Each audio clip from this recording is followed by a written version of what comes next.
with Irish Tommy. Welcome again, my friend. It feels weird saying welcome after 10 seconds, but welcome nonetheless. Yeah, for the watchers, the viewers, just it's great to be back again, Chris. Absolute. How have you been? We've missed you. We've missed you. It's been a whole 24 hours, mate. Right, there's two things. If you were paying attention, if you managed to get to the end of the last video, well done. Thank you for watching throughout. This one is something I've been wanting to talk about for a little while. I want to talk about Coufal. Tommy wants to talk about Masuaku, I know, which is interesting, which is going to lead me on to talk about something else as well. Okay, look, I'm just going to come out and say it. And I think I've sort of hinted it and I've said some of it before, but I'm going to go through the whole thing. To see Coufal, and I'm assuming he's not injured, to see Coufal hauled off against Man United was no surprise to me, I have to say. Now, the reason Coufal doesn't have to worry. Coufal is now probably made for life because of his transfer to West Ham United. So he doesn't have to worry. It's been a transfer he probably never expected to play in the Premier League. Probably thought he'd play out the rest of his years out of Slavia Prague. So he doesn't have to worry. But in terms of him being West Ham's first choice right back or right wing back or whatever you want to call it, I don't think it's going to happen. He's not going to be our right back for the next 3 or 4 years. And I've mentioned recently that I think David Moyes is a good 5 or 6 players away from the team that he wants. We discussed in yesterday's video that about David Moyes being given players by David Sullivan. We laughed about Christian Eriksen, obviously touched on Ben Rama and stuff like that. I think it's reasonable to assume that David Moyes was handed Coufal. Now, the recommendation may well have been Souček's and so on and so forth. And I think it got to the end of the transfer window. And he was so desperate to have somebody in at right back that it was a sensible thing to do. I've mentioned before many times, I don't think he fancies Fredricks. He's dropped Fredricks on numerous occasions for numerous players in Ngakia, Zabaleta, Johnson. I don't overly think he fancies Johnson either. So for David Moyes to replace Coufal with Johnson says an awful lot. Now, I don't overly want to sit here and slag him off because I don't think he's absolutely useless. I really don't. I think he's got some qualities, but I think he also lacks quality. I don't look at Coufal and think, oh, 5 million. Well, didn't we do well there? We've managed to get a player worth 20 million for 5 million. No, I don't. I think we got a £5 million player. And sometimes he'll play well, and sometimes he'll play okay. I think because of his endeavour and because he works hard and because his attitude, he's never going to let anybody down. He's not going to have a strop and do all of that. You'll always get 100% with him. I think on occasions, particularly as Souček can often take up a position quite near him in the midfield because they have an understanding, you'll see some good things. I think if he puts over 10 crosses, I reckon 2 of them will be all right as well. However, I think he lacks basic technique. I think his first touch is poor. I think that was one of the reasons that Ryan Fredricks wasn't used. I thought Ryan Fredricks didn't particularly have a great football brain. I thought his first touch and his passing was really, really poor. And I think when you are going to, you either believe one of two things. You either believe that David Moyes likes this formation that we're currently playing, or he's playing this formation out of necessity. If he's playing this formation, it doesn't really matter whichever one you feel, but in this formation, the width, by and large, is going to come from those wing-backs. If Fornals is playing on the left as the left forward or the left wing, it's not really a left winger, he'll cut inside a lot. Bowen will cut inside a lot. Bowen will cut inside a lot and have a shot. You look at the first 5 minutes of Man United game and tell me any different. Bowen may well put a crossover, but by and large, he'll try and cut in, he'll try and attack, he'll try and get into the box to join up with a striker. The width is supplied by the fullbacks, which hopefully is going to lead you on to talk about Masuaku, which I know you want to in a minute. And quite frankly, if the width's supplied by them, then they have to have the technique and the crossing. It means they are an attacking outlet. They're not just there to defend. That's why they're wing-backs, not full-backs. They're there to provide something. And quite frankly, Cresswell is providing a lot more from centre-half than Coufal does at wing back in a more advanced position up the pitch.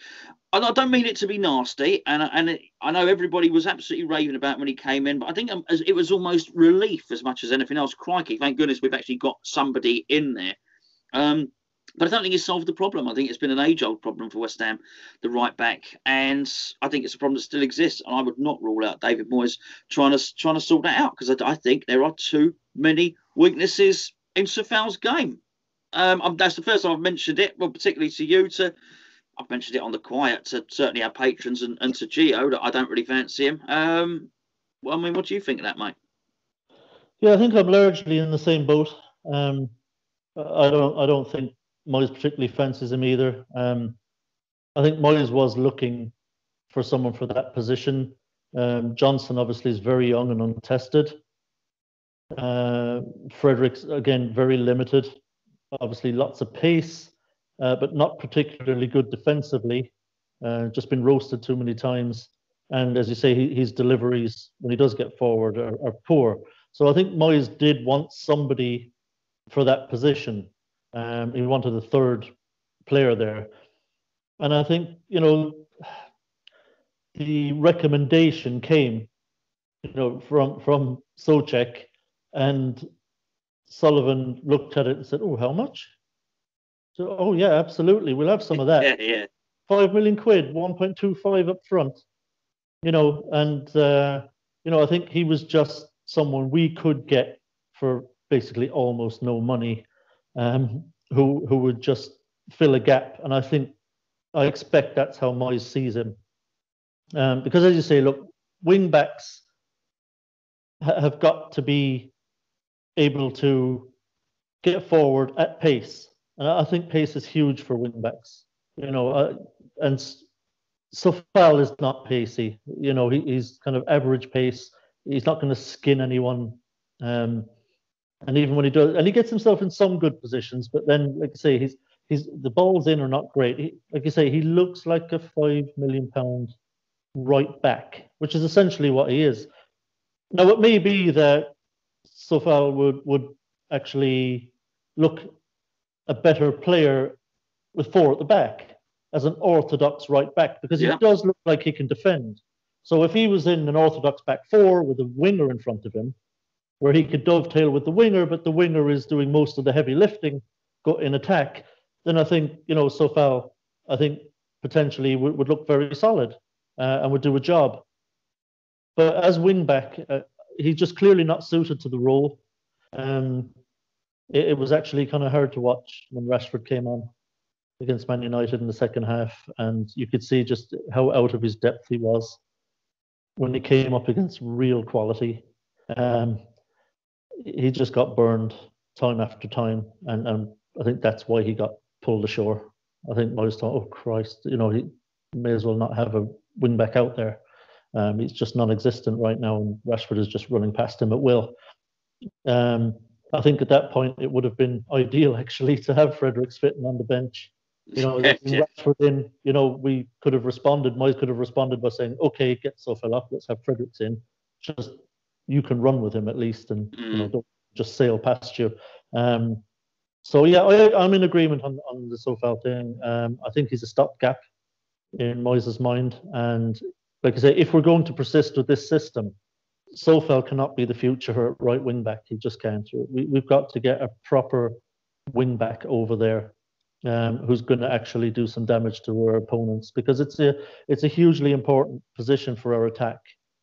If you've got two wing backs who have got skill and pace and good deliveries, you can do real damage from there.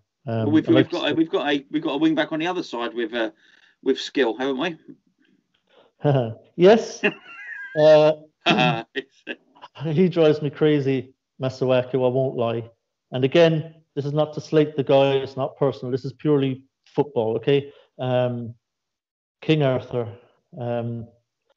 frustrates the life out of me, because, like I say, he has a bit of pace about him.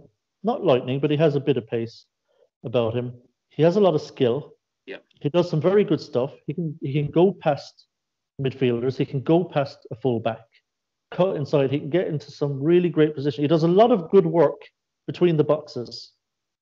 The problem is when he gets there, He does all of that good work and almost invariably puts a poor ball in and gives it away. He'll either completely overhit the cross and it'll go out to the other sideline, or he'll just hit it too low and hit the first defender. And I was, if I'd had hair, I'd have been pulling it out against Man United because he got into so many good positions where there was an opportunity for us to create a great scoring chance. And almost invariably, he just gave the ball away. And to be honest, Masuaku, I think if he had the final ball, if he was a great crosser, if his final pass was on the money, we wouldn't even be able to keep him. No, I agree. We'd have bigger clubs looking at it and going, oh, well, this guy's unbelievable. Because, I mean, his skill is not in question. I mean, great skill. He's got great feet and sails past people. So if he could get that final ball right, I mean, he'd be worth so much money, and we'd be struggling to hold on to him. But unfortunately, it's not the case, and it just drives me crazy because whenever you're West Ham are in attack, you get excited, right? Masuaku goes past a couple of guys, he's in the edge of the box, and you're thinking, oh, it's on, could get a goal out of this, and then he just mucks it up every time, and it's like, oh Christ, Masuaku. So I don't know if that's something that could be worked on the training grounds. I mean, Moyes surely sees it. He has to see it. Well, I think he sees it. The thing is, I mean, I can't tell you the amount of times I've heard proper good. I remember Glenn Hoddle saying years ago, look, if you haven't got your technique down by 12 or 13, forget it. Masuaku's 27. He's not going to start learning technique now. You sort of wise up when you learn experience, but by and large, your technique should be in place. With Masuaku, let's see how we put this. Let's say, just plucking out of thin air that Masuaku was not available for the Leeds game, that Masuaku was injured by some guess. What would you do for that game where Masuaku to be unavailable for Leeds and we get a surprise just before? Oh, to be honest, there aren't two questions there, and I know where you're going with this. A bit of a sneaky question. Well, no, I'm not going anywhere. I'm just saying it might be something that happens. That's all I'm saying.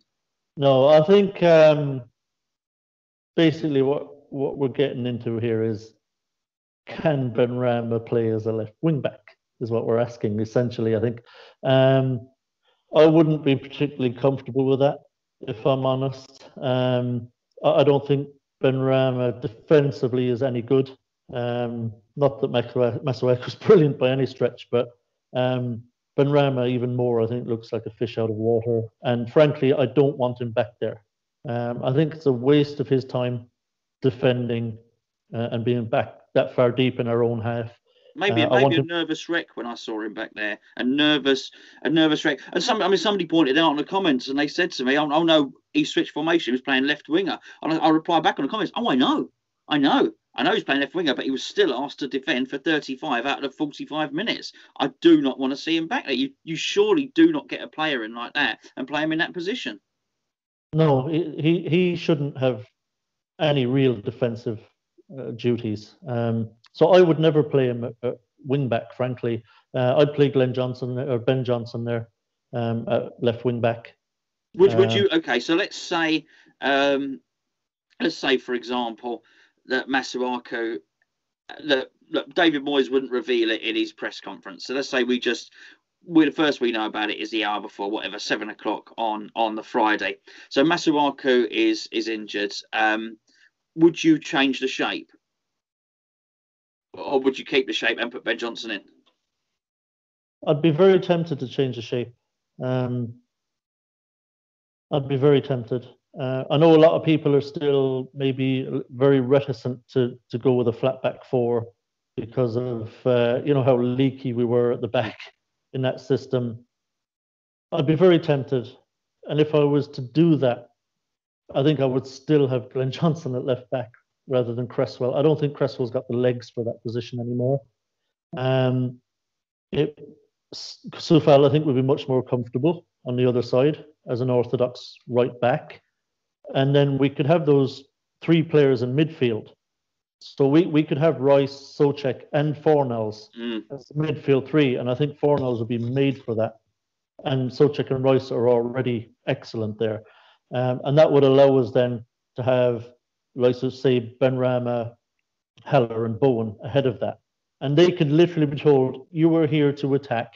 You were here to get after their back four, get after their centre backs, and score goals. I'm not as scared of a back four as some of our fans might be, given, we were so leaky before in a flat back four. So 4-3-3 would be a serious temptation for me. I think, if we've got three midfielders in there, we've got a real opportunity to not just hold our own in midfield, but potentially dominate in that midfield area with three of them in there, where perhaps our defenders are not under so much pressure. So I'd be very tempted. And if Moyes were to do that, to say Masuaku's out, and Moyes says, to hell with it, you know what, I'm going to go flat back four and three up top, Benrahma, Heller, and Bowen, get them all around each other up top. Frankly, if I saw that at 7 o'clock on Friday, I probably would excite me more than anything. I'd be thinking, oh, I like the look of this. Okay, well, listen, we're going to finish up now because I like to keep these under 20 minutes where possible. This video will go up Thursday. So actually, you're speaking just the day before we play Leeds United. So, quick answer: I don't mean the scoreline. What's the result against Leeds? This is a tough one because Leeds blow hot and cold, and so do we. Leeds look very good going forward, but I think our formation is going to remain the same. I think we'll be able to frustrate Leeds. We're not easy to score on, and I'm positive on this one, actually. I know Bielsa gets a lot of kind of sycophants saying, oh, Bielsa, he's great. I think Leeds are an average side. I don't see too much about them that would scare me. They're having an okay season. They're about what I expected, an average side. I think we're ahead of them at the moment, if you want to call it, in our evolution. Sure. So I'm positive. I think we're going to go up there and turn them over, if I'm honest. Oh, nice. West Ham win. There we go. Well, there you go. Well, you have to wait for my opinion. That'll be up. Actually, it's probably not, is it? You've probably already heard it. You probably heard it on Wednesday evening. I've recorded it with Gio. It's like time travel for me doing these videos. I know what I'm going to say, but I haven't said it yet. But by this point, you'll already know what I've said. And if you can follow all that, then you're. That's kind of messing with my head. Like, yeah, it's sort of messing with. It's sort of messing with. You're sitting here with me, and you don't know what you're going to say. So it's kind of.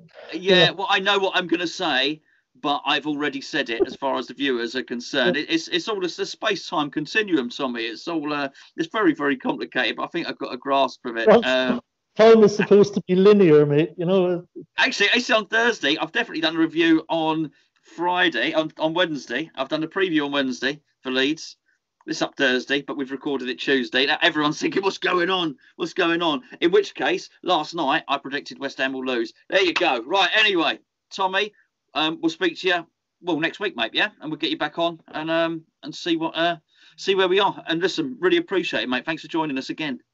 Yeah, appreciate it. Thanks, Gonzo. Look forward to seeing you again this week. You're very welcome, mate. See you soon. Cheers.